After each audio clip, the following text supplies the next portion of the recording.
आपने देखा ना, मोदी जी प्रधानमंत्री बने, आरएसएस ने उनको बना के दिया और 10% आरक्षण सामान्य वर्ग को दे दिया।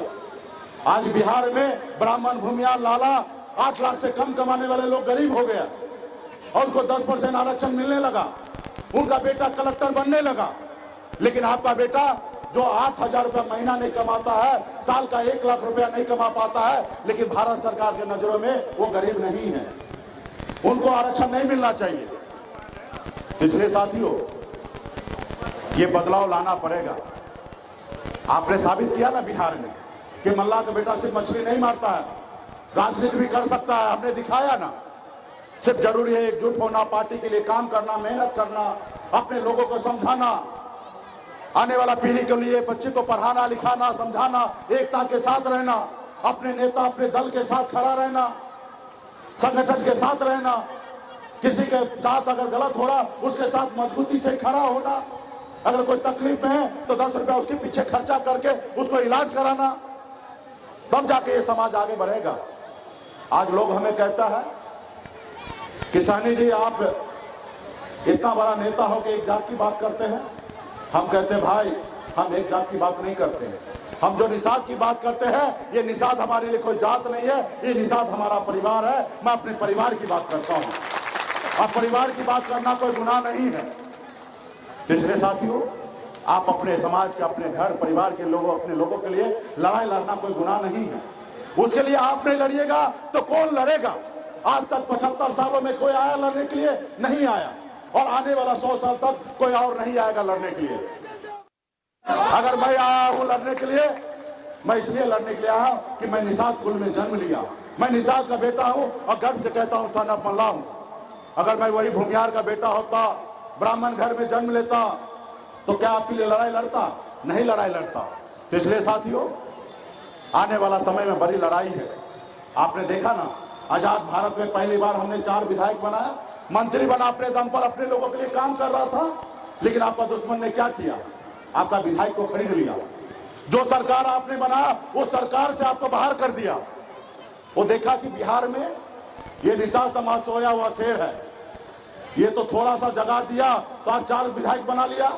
अगर बिहार में निषाद समाज को जगह देगा तो अकेले बिहार में मुख्यमंत्री बन जाएगा और मुख्यमंत्री बना लेगा। अगर इस समाज को गुलाम बनाना है तो इस समाज का आवाज को दबाओ। इस समाज का आवाज मुकेश सहनी बन चुका है और उन्होंने एक षड्यंत्र के तहत हमारा विधायक खरीद लिया, हमको सरकार से बाहर कर दिया, फिर हमको रोड पे ला दिया। उनको मुझसे तकलीफ नहीं है, उनको आपसे तकलीफ है, क्योंकि आज तक आप गुलाम बने हैं, कल आप मालिक बन जाइएगा। उनको ये डर है, और जब आप मालिक बन जाइएगा तो उसके खेत में कैसे काम कीजिएगा? उनको ये डर है कि जब आप मालिक बनिएगा तो उसके खेत में काम नहीं कीजिएगा। उसको मुझसे तकलीफ नहीं है। वो तो कहते हैं कि साहनी जी हमारे साथ आ जाइए, जो गलती हुआ उसको माफ कीजिए, हमारे साथ आइए, अगला मुख्यमंत्री आप ही बनिएगा 2025 में। वो आ गए, हमारे सामने झुक रहा है।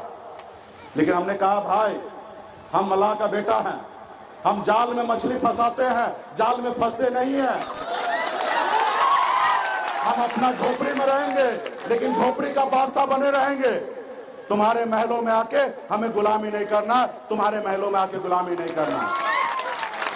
ये चाहता है कि मुकेश सहनी का बड़ा नाम फेम हो गया, इनको बुला लेते हैं, मुख्यमंत्री बना देते हैं, और जो कहेंगे वो सुनेगा, और जब नहीं सुनेगा तो इसको हटा देंगे। तो एक तरफ से जात भी गया, एक तरफ से भात भी गया।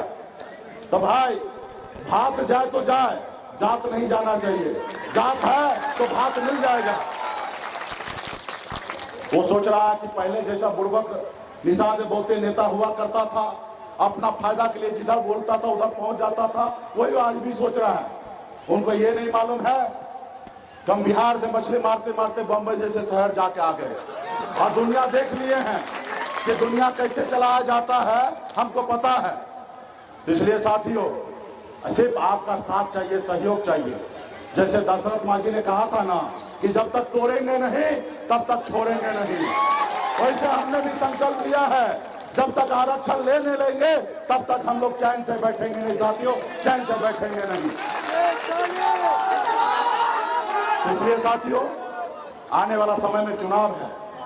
आज हमारे पास वही शक्ति पावर है जो हमसे दोस्ती करेगा, यूपी बिहार झारखंड में 134 लोकसभा सीट है, और जो हमसे दोस्ती करेगा वो 60 लोकसभा सीट हारेगा, और जो हमसे दुश्मनी करेगा वो 60 लोकसभा सीट हारेगा। ये ताकत हमारे पास है। सिर्फ जरूरी है एकता के साथ रहना, अपने वोट को ताकत को समझना, और इसके लिए संकल्प करना पड़ेगा, लड़ाई लड़ना पड़ेगा, और बदलाव आएगा। इस साथियों, इस देश में जो पैसा से भी बड़ा ताकत जो है वो पावर है। आज आपके पास पावर नहीं होगा ना, थाना पुलिस में मारेगा भी ना कोई जाएगा, तो आप जाइएगा थाना पुलिस जाइएगा ना, थाना में पैसा ले लेगा लेकिन आपका काम नहीं करेगा। वही अगर आपका पावर होगा तो आपको उंगली उठाने के लिए लोगों को सोचना पड़ेगा, आपको उंगली उठाने के लिए सोचना पड़ेगा।